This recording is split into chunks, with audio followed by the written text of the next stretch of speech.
Hello, hi, and welcome back to the Rava Podcast, where we explore all that connects us. Happy New Year to all of you. It's been a minute. I took some time to reconsider the direction of this podcast and what I wanted to do with it. Ultimately, what I decided to do is to just be a little bit more free-flowing, and the episodes will be coming out on a regularly scheduled basis every Thursday at noon. So welcome to Season 1. We're going to explore many mediums of what it means to be a podcast, what it means to take over the radio waves, and to create from this perspective. I write a lot of poetry primarily, and I want to share some of that with you starting off my new year. I'm going to share streams of consciousness. I'm going to share episodes with friends that I love and respect. And I hope that through this journey of mine of just creating for the sake of creation, that I'm able to create a community for myself and for those who are searching for like-minded human beings. Humans that are interested in being more considerate and more compassionate. Humans dedicated to the art of creation. I hope that you find yourself a new home here. I hope that you participate, so please comment, rate this podcast, subscribe wherever you find yourself listening to this, and share this with a friend. On our first episode today, I wanted to share with you some of my writing. I've always had this complicated relationship with my father, and it has, in many ways, has gotten more complicated as I've gotten older. But in others, there has been a simplification of what our relationship has to be. As I'm ripening in age, I find that I don't have the expectations that I used to have for him.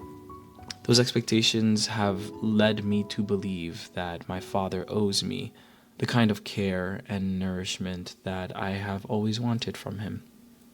However, our parents, in many ways, do not owe us what they cannot give.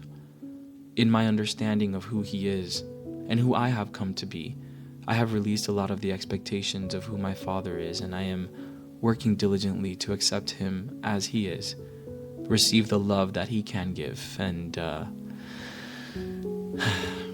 with compassion, with a lot of patience and a lot of understanding.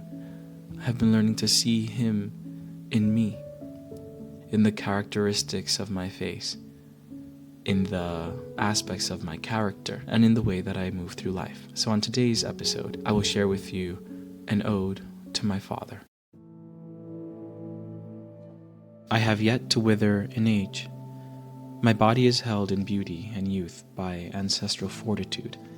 I see the decay in my fellows, the chinks in their armors.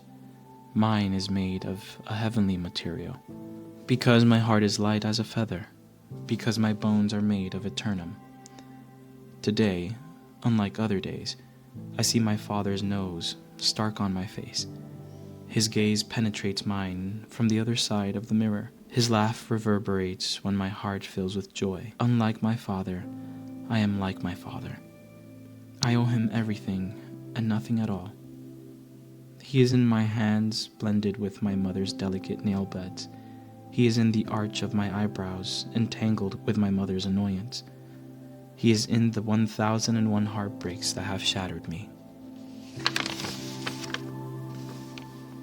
He is in my fear of turning the page.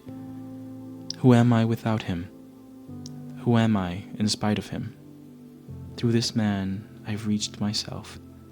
Through his impotence, I have stretched my capacity.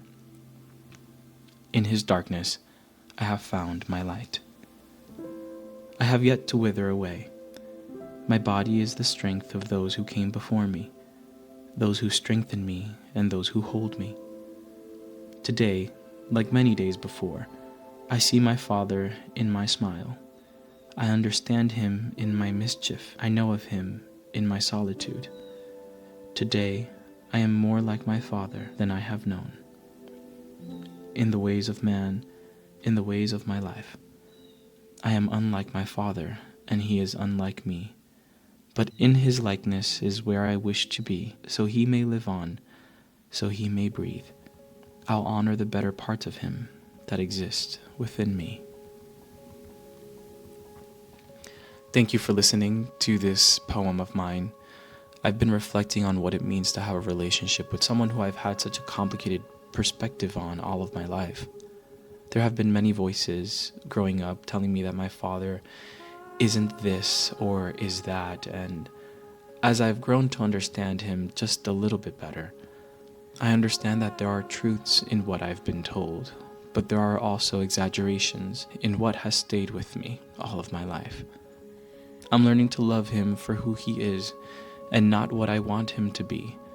It's so difficult coming to that place of understanding, that place of unconditional love when what you have received has been conditional. How much compassion you have to have for him, for them, your parents, but also for yourself. How much grace you have to afford yourself before you can extend it to others. How much more of yourself will you continue to give, holding those expectations that will never be met? Let those expectations go. Let people show up as they are. And you must hold yourself accountable for what you do and who you are and how you show up in a space. Thank you for listening to me. Thank you for listening to my words. And I will see you next week. Ciao.